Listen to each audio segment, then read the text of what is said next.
Guys, welcome to my channel. ಇವತ್ತಿನ ವಿಡಿಯೋನಲ್ಲಿ ಮೂಂಗ್ ದಾಲ್ rice ಹೆಸರು ಬೇಳೆ ಅನ್ನ ಹೇಗೆ ಮಾಡೋದು ಅಂತ ನೋಡೋಣ. ಒಂದು ಕುಕ್ಕರಲ್ಲಿ 2 ಟೇಬಲ್ ಸ್ಪೂನ್ ತುಪ್ಪ ಹಾಕ್ಕೊಂಡಿದ್ದೀನಿ. ನೀವು ಎಣ್ಣೆ ಕೂಡ ಯೂಸ್ ಮಾಡ್ಬೋದು, ತುಪ್ಪದಲ್ಲಿ ಒಳ್ಳೆ ಫ್ಲೇವರ್ ಬರುತ್ತೆ. 1 ಟೇಬಲ್ ಸ್ಪೂನ್ ಸಾಸಿವೆ ಹಾಕ್ಕೊಂಡಿದ್ದೀನಿ, ಸ್ವಲ್ಪ ಚಟಪಟ ಅನ್ಬೇಕದು. ಮತ್ತು ಅರ್ಧ ಟೇಬಲ್ ಸ್ಪೂನ್ ಇಲ್ಲ 1 ಚಿಟಿಕೆ ಆಗೋಷ್ಟು ಹಿಂಗನ್ನ ಬೆಳೆಸಿದ್ದೀನಿ. ಮತ್ತು 5 ಹಸಿಮೆಣ್ಸಿನ್ಕಾಯಿನ ಸ್ಪ್ಲಿಟ್ ಮಾಡಿ ಹಾಕ್ಕೊಂಡಿದ್ದೀನಿ. ಹಸಿಮೆಣ್ಸಿನ್ಕಾಯಿ ಇಷ್ಟಪಡ್ದಲ್ಲೇ ಇರೋರು ಒಣಗಿದ ಮೆಣಸಿನ್ಕಾಯಿ ಕೂಡ ಹಾಕ್ಕೋಬೋದು. ಇದಕ್ಕೆ ನಾನಿವಾಗ 2 ಸ್ಲೈಸ್ ಮಾಡಿ ಹೆಚ್ಚಿಟ್ಕೊಂಡಿರೋ ಅಂಥ ಈರುಳ್ಳಿನ ಹಾಕ್ತಾಯಿದ್ದೀನಿ. ಸ್ವಲ್ಪ ಕ್ಲೀನಾಗಿ ಪಿಂಕ್ ಬರೋ ಥರ ರೋಸ್ಟ್ ಮಾಡ್ಕೊಳ್ಳಿ, ಸ್ವಲ್ಪ ಹಸಿ ವಾಸನೆ ಹೋಗೋವರೆಗೂ. ಮತ್ತು ನಿಮಗೆ ಯಾವ ತರಕಾರಿ ಇಷ್ಟ ಆಗುತ್ತೆ ಆ ತರಕಾರಿನ ಹಾಕ್ಕೋಬೋದು. ಇಲ್ಲಿ ನಾನಿವಾಗ ಕ್ಯಾರೆಟು, ಹುಳ್ಳಿಕಾಯಿ, ಆಲೂಗಡ್ಡೆ ಮತ್ತು ನವಿಲುಕೋಸು ಮತ್ತು ನೀವು ಬಟಾಣಿ ಕೂಡ ಯೂಸ್ ಮಾಡ್ಕೋಬೋದು. ಇಲ್ಲ ಅವರೆಕಾಳು ಸೀಸನಲ್ಲಿ ಅವರೆಕಾಳು ಹಾಕ್ಕೊಂಡ್ರೂ ಕೂಡ ಚೆನ್ನಾಗಿರುತ್ತೆ. ಇಷ್ಟನ್ನು ಕ್ಲೀನಾಗಿ ಹಸಿ ವಾಸನೆ ಹೋಗೋವರೆಗೂ ಕ್ಲೀನಾಗಿ ಫ್ರೈ ಮಾಡ್ಕೊಳ್ಳಿ. ನೆಕ್ಸ್ಟ್ ಇವಾಗ ನಾನು 1 ಟೇಬಲ್ ಸ್ಪೂನ್ ಉಪ್ಪು ಹಾಕ್ಕೋತಾ ಇದ್ದೀನಿ. 1 ಇಲ್ಲ 1.5 ಟೇಬಲ್ ಸ್ಪೂನ್ ಹಾಕ್ಕೊಳ್ಳಿ. ಇಲ್ಲ ಅಂತಂದರೆ ನಿಮಗೆ ರುಚಿಗೆ ತಕ್ಕಷ್ಟು ಹಾಕ್ಕೋಬೋದು.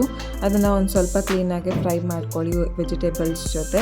ಈಗ ನೆಕ್ಸ್ಟು ನಾನು ತೊಳೆದಿಟ್ಕೊಂಡಿರೋ ಅಂಥ ಹೆಸರು ಬೇಳೆನ ಹಾಕ್ಕೋತಾ ಇದ್ದೀನಿ. ಹೆಸರು ಬೇಳೆನ ಫಸ್ಟೇ ಹುರಿದಿಟ್ಕೊಂಡು ಕೂಡ ಹಾಕ್ಕೋತಾರೆ. ನಾನಿಲ್ಲಿ ಹಾಗೆ ಹಾಕ್ಕೊಂಡಿದ್ದೀನಿ. ನಿಮಗೆ ಅದು ಫ್ಲೇವರ್ ಇಷ್ಟ ಆಗುತ್ತೆ ಅಂದರೆ ಹಾಗೆ ಹಾಕ್ಕೋಬೋದು. ಇಲ್ಲಾಂದರೆ ಸ್ವಲ್ಪ ಹುರಿದ್ರೆ ಅದರದ್ದು ಒಂಥರ ನಟಿನೆಸ್ ಬರುತ್ತೆ, ಆ ಸ್ಮೆಲ್ ಚೆನ್ನಾಗಿರುತ್ತೆ. ಆ ಹುರಿದು ಕೂಡ ಹಾಕ್ಕೋಬೋದು ನೀವು. ನೆಕ್ಸ್ಟು ನಾನಿವಾಗ 1 ಕಪ್ ಹೆಸರು ಬೇಳೆಗೆ 2 ಕಪ್ ಅಕ್ಕಿ ಅಂತ ಯೂಸ್ ಮಾಡ್ಕೊಂಡಿದ್ದೀನಿ. ಆ ಅಳತೆ ಪ್ರಕಾರ ನೀವು ಹಾಕ್ಕೊಳ್ಳಿ. ನೀವು ಗ್ಲಾಸು, ಬೌಲ್ ಏನು ಬೇಕಾದರೂ ಯೂಸ್ ಮಾಡ್ಕೋಬೋದು. ಮತ್ತು ನೀವು ಅಕ್ಕಿನ ಒಂದು 10 ನಿಮಿಷ ನೆನೆಸಿಟ್ಕೊಂಡ್ರೆ ಸ್ವಲ್ಪ ಉದ್ರಾಗುತ್ತೆ.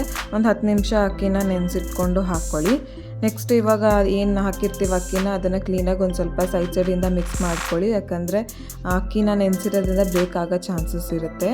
ನಾನಿವಾಗ 2.5 ಗ್ಲಾಸಷ್ಟು ನೀರು ಹಾಕ್ತಾಯಿದ್ದೀನಿ. ನಾನು 2 ಕಪ್ ಅಕ್ಕಿ, 1 ಕಪ್ಪು ಹೆಸರು ಬೇಳೆಗೆ 2.5 ಗ್ಲಾಸ್ ನೀರು ಹಾಕ್ಕೊಂಡಿದ್ದೀನಿ. ನೀವು ನಿಮ್ಮ ಅಳತೆಗೆ ತಕ್ಕಂಗೆ ನಿಮ್ಮ ಅಕ್ಕಿಗೆ ಏನು ನೀರು ಇಡುತ್ತೆ ಅದ್ರ ತಕ್ಕನಾಗಿ ನೀರು ಹಾಕ್ಕೊಳ್ಳಿ. ಮತ್ತು ನೀರು ಹಾಕಿದ್ಮೇಲೆ ಕುದಿ ಬರೋವರೆಗೂ ಒಂದು ಸ್ವಲ್ಪ ವೆಯ್ಟ್ ಮಾಡಿ. ನಾನಿವಾಗ 2 ಹೆಚ್ಚಿಟ್ಕೊಂಡಿರೋ ಅಂಥ ಟೊಮ್ಯಾಟೋನ ಹಾಕ್ತಾಯಿದ್ದೀನಿ. ಇದಕ್ಕೆ ಲಾಸ್ಟಿಗೆ ಹಾಕಿದ್ರೆ ಅದು ಬೇಗ ಬೆಂದ್ಬಿಡುತ್ತೆ ಟೊಮೆಟೊ, ಅದಕ್ಕೋಸ್ಕರ ನಾನು ಕುದಿ ಬಂದಮೇಲೆ ಟೊಮೆಟೊ ಹಾಕ್ತಾಯಿದ್ದೀನಿ. ಮತ್ತು ಇದಕ್ಕೆ ನಾನು ತುರಿದಿಟ್ಕೊಂಡಿರೋ ಅಂಥ ಕಾಯಿ ತುರಿನ ಹಾಕ್ತಾಯಿದ್ದೀನಿ. ಇದ್ರದ್ದು ಒಂಥರ ಟೇಸ್ಟು ಚೆನ್ನಾಗಿರುತ್ತೆ, ಅದಕ್ಕೋಸ್ಕರ ಇವಾಗಲೇ ಹಾಕ್ತಾಯಿದ್ದೀನಿ. ನೀವು ಲಾಸ್ಟು ಕೂಡ ಹಾಕ್ಕೋಬೋದು. ಸ್ವಲ್ಪ ಕೊತ್ತಂಬರಿ ಸೊಪ್ಪನ್ನ ಕೂಡ ಹಾಕ್ಕೋತಾ ಇದ್ದೀನಿ. ಮತ್ತು ಹಾಗೆ ನಾನು ಆವಾಗಲೇ 1 ಟೇಬಲ್ ಸ್ಪೂನಷ್ಟು ಜೀರಿಗೆನ ಹಾಕ್ಕೊಂಡಿದ್ದೀನಿ.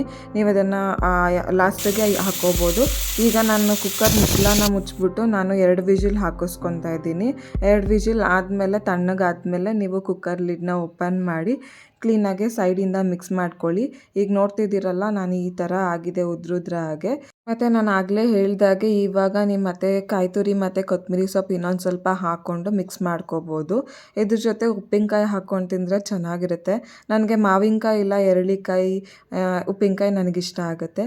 ನೀವು ಒಂದು ಸಲ ಟ್ರೈ ಮಾಡಿ ಟೇಸ್ಟ್ ಮಾಡಿ, ಚೆನ್ನಾಗಿರುತ್ತೆ. ಎಂಜಾಯ್.